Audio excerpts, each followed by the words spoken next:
வணக்கம் மக்களே. அமைச்சர் அவர்கள் எடுத்த ஒரு ரகசிய சர்வே.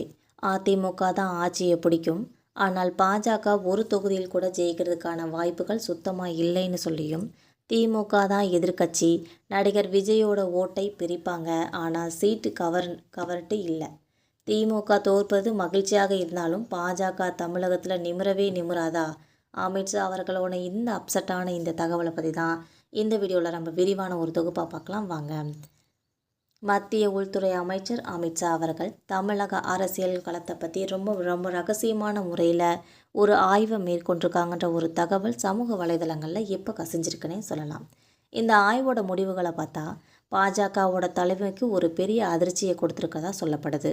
அதுலேயும் குறிப்பாக வர சட்டமன்ற தேர்தலில் அனைத்து இந்திய அண்ணா திராவிட முன்னேற்ற கழகம் திரும்பவும் ஆட்சி கட்டலில் அமர்றதுக்கு அதிகமான வாய்ப்புகள் இருக்கிறதாகவும் அதனோட புள்ளி விவரங்கள் ரொம்ப துல்லியமாக சுட்டி காட்டியிருக்கு. இருந்தாலும் இந்த ரகசிய சர்வேயில் பாரதிய ஜனதா கட்சிக்கு ரொம்ப மோசமான ஒரு கருத்து கணிப்பு கிடைச்சிருக்கிறதா சொல்லப்படுது. தமிழகத்தில் இத்தனை வருஷமாக கட்சி வளர்ச்சிக்காக எடுக்கப்பட்ட நிறைய முயற்சிகள் பெரிய அளவில் கை கொடுக்கலனாலும் வர தேர்தலில் ஒரு தொகுதியில் கூட பாஜக வெற்றி பெறுவது ரொம்பவே கடினமான ஒன்றா இருக்குன்னு சொல்லி அந்த அறிக்கையோட சார அம்சமாக இருக்குதுன்னு தெரிய வந்திருக்கு.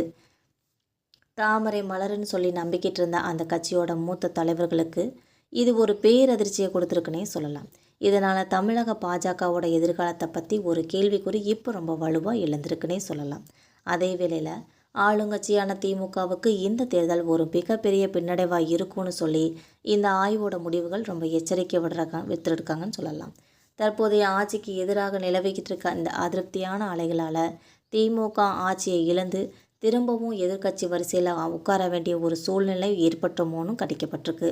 திமுகவோட தோல்விங்கிறது பாஜகவுக்கு ஒரு வகையில் மகிழ்ச்சியான செய்தியாக இருந்தாலும் பழையபடி அதிமுகவை முன்னிலை பெறுவாங்கன்றது அமித்ஷாவிற்கு ஒரு கசப்பான உண்மையாக தான் பார்க்கப்படுதுன்னே சொல்லலாம். நடிகர் விஜய் தொடங்கியிருக்க தமிழக வெற்றி கழகத்தை பற்றி இந்த ரகசிய ஆய்வில் ஒரு சுவாரஸ்யமான தகவலும் கிடைச்சிருக்கு. நடிகர் விஜயோட அரசியல் வருகை தமிழகத்தில் ஒரு கணிசமான வாக்கு சதவீதத்தை நிச்சயமாக பிரிக்கும்னு சொல்லியும், அதுலேயும் ரொம்ப குறிப்பாக இளைஞர்களோட வாக்குகளை அவங்க கவருவாங்கன்னு சொல்லியும் சொல்லப்படுது. ஆனால் அந்த வாக்குகள் சீட்டுகளாகவோ அல்லது வெற்றிகளாகவோ மாறுறதுக்கு போதிய வாய்ப்புகள் இல்லாமல் இருக்கிறதும் இந்த ரிப்போர்ட்டோட முடிவுகள் தெரிவிக்குது. அதிகபட்சமாக விஜய் மட்டும் ஜெயிப்பார் என்பது தான் இந்த சர்வேயோட ஒரு சாராம்சமாகவே இருக்குதுன்னு சொல்லலாம். சமூக வலைதளங்களில் பரவி வந்துட்டுருக்க இந்த தகவல் எந்த அளவுக்கு உண்மைன்னு தெரியலை. இருந்தாலும் ஒருவேளை இது உண்மையாக நடந்தால் திரும்பவும் பாஜக நோட்டாவுடன் போட்டியிட வேண்டிய நிலை தான் வரும்ங்கிற சந்தேகமே இல்லைன்னு சொல்லலாம். மக்களே, இந்த மாதிரியான டெய்லி அரசியல் தகவல்கள் உங்களுக்கு வேணும்னு நினச்சிங்கன்னா மறக்காமல் நம்ம சேனலை சப்ஸ்கிரைப் பண்ணிக்கோங்க, பெல் ஐக்கனை கிளிக் பண்ணி வச்சுக்கோங்க. அப்போ தான் நம்ம போகிற ரெகுலர் வீடியோக்கள் உடனுக்குடன் நோட்டிஃபிகேஷனாக உங்களை வந்து சேரும். தேங்க்யூ.